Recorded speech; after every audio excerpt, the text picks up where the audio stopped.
এনেধৰণৰ ষ্টৰিসমূহ শুনিবলৈ চেনেলটো ছাবস্ক্ৰাইব কৰিব নাপাহৰিব। মোৰ এটা মনত ৰখা ঘটনা। মোৰ নাম ঋতু।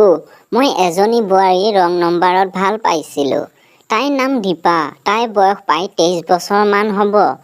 তাইৰ লগত বহুত দিন কথা পাতিলোঁ আৰু ভিডিঅ' কল কৰোঁ।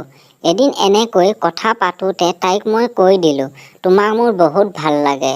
তুমি যদি বেয়া নোপোৱা মোৰ হ'বানে? তাই ক'লে, মই বিয়া হোৱা বুলি গম পায়ো তুমি মোক নিবা? মই ক'লোঁ, মই তোমাক বহুত ভাল পাওঁ।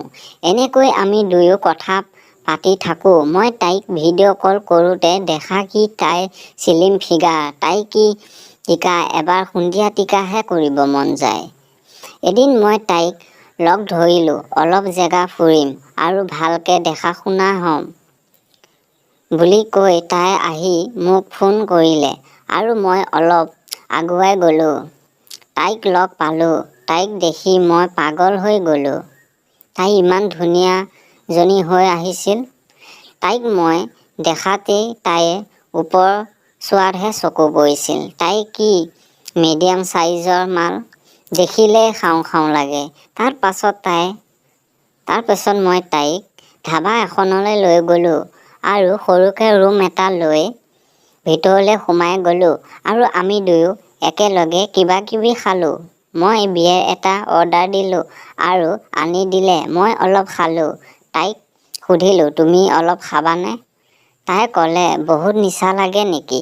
মই ক'লোঁ, এইটো ইমান নিচা নালাগে, অলপ খাই চোৱা। মই অলপ দিলোঁ। তাই খালে। এনেকৈ তাইক 2-3 পেকমান খুৱাই দিলোঁ।